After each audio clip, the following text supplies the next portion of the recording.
ಸದನದಲ್ಲಿ ಪ್ರತಿಧ್ವನಿಸಿದೆ ಕೆಪಿಎಸ್ಸಿ ಪರೀಕ್ಷಾ ಅವಾಂತರ. ವಿಧಾನಸಭೆ ವಿಧಾನ ಪರಿಷತ್ ಎರಡರಲ್ಲೂ ಕೂಡ ಸಿಎಂ ಉತ್ತರವನ್ನು ಕೊಟ್ಟಿದ್ದಾರೆ. ಕರ್ನಾಟಕ ಲೋಕಸೇವಾ ಆಯೋಗ ಸುಧಾರಣೆಗೆ ಸರ್ಕಾರ ಸಿದ್ಧವಾಗಿದೆ. ಕೆಪಿಎಸ್ಸಿ ಪರೀಕ್ಷೆಯಲ್ಲಿ ಲೋಪವಾಗ್ತಾ ಇದೆಯಲ್ಲ, ಯಾರು ಉಪ್ಪು ತಿಂದಿದ್ದಾರೋ ಅವರು ನೀರನ್ನು ಕುಡಿಯಲೇಬೇಕು. ತಪ್ಪು ಭಾಷಾಂತರದ ಕಾರಣದಿಂದಾಗಿ ಅನೇಕರು ಅನ್ಯಾಯಕ್ಕೆ ಒಳಗಾಗಿದ್ದಾರೆ. ಇಲ್ಲಿ ಯಾರಿಗೆಲ್ಲ ಅನ್ಯಾಯವಾಗಿದೆಯೋ ಅವರ ಪರವಾಗಿ ನಮ್ಮ ಸರ್ಕಾರ ಇದೆ.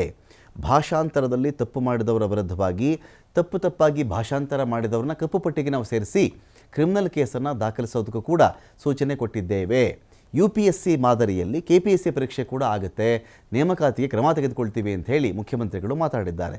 ಸದ್ಯ ಈ ಒಂದು ಕೇಸ್ ಕೋರ್ಟ್ನಲ್ಲಿರುವುದರಿಂದ ಈಗ ಮರುಪರೀಕ್ಷೆ ಸಾಧ್ಯವಿಲ್ಲ. ನ್ಯಾಯಾಲಯ ಸೂಚನೆ ಕೊಟ್ಟರೆ ಮಾತ್ರ ಎಕ್ಸಾಮ್ ಮಾಡಬಹುದು ಅಂತ ಹೇಳಿ ಮುಖ್ಯಮಂತ್ರಿಗಳು ಹೇಳಿದ್ದಾರೆ. ಜೊತೆಗೆ ಒಂದು ವೇಳೆ ಈ ವಿಚಾರದಲ್ಲಿ ಕೋರ್ಟ್ ಸೂಚನೆ ಬರದೇ ಇದ್ದರೆ ಆಲ್ ಪಾರ್ಟಿ ಮೀಟಿಂಗನ್ನು ಮಾಡಿ ಚರ್ಚೆ ಮಾಡ್ತೀವಿ. ಇನ್ನು ಮುಂದೆ ಕನ್ನಡ ಅಭಿವೃದ್ಧಿ ಪ್ರಾಧಿಕಾರ, ಕನ್ನಡ ಮತ್ತು ಸಂಸ್ಕೃತಿ ಇಲಾಖೆ, ಲೋಕಸೇವಾ ಆಯೋಗ ಸೇರಿಕೊಂಡು ಒಂದು ತಂಡವನ್ನು ಮಾಡೋದಕ್ಕೆ ಹೇಳಿದ್ದೇನೆ. ಸದನದಲ್ಲಿ ಪ್ರತಿಪಕ್ಷ ಎತ್ತಿದಂತಹ ಪ್ರಶ್ನೆಗೆ ಸಮಗ್ರವಾಗಿ ಈ ಮೂಲಕ ಸಿಎಂ ಉತ್ತರವನ್ನು ಕೊಟ್ಟಿದ್ದಾರೆ.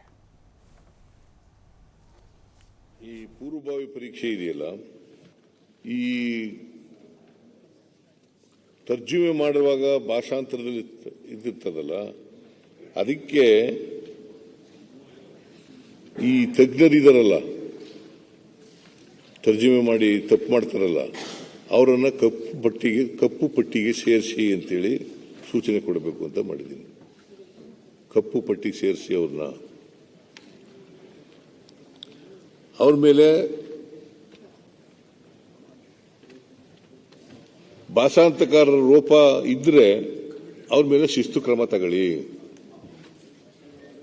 ಆಮೇಲೆ ಕ್ರಿಮಿನಲ್ ಆಕ್ಷನ್ ಕೂಡ ತಗೊಳ್ಳಿ ಅಂತ ಸೂಚಿಸಬೇಕು ಅಂತ ಇದ್ದೀನಿ.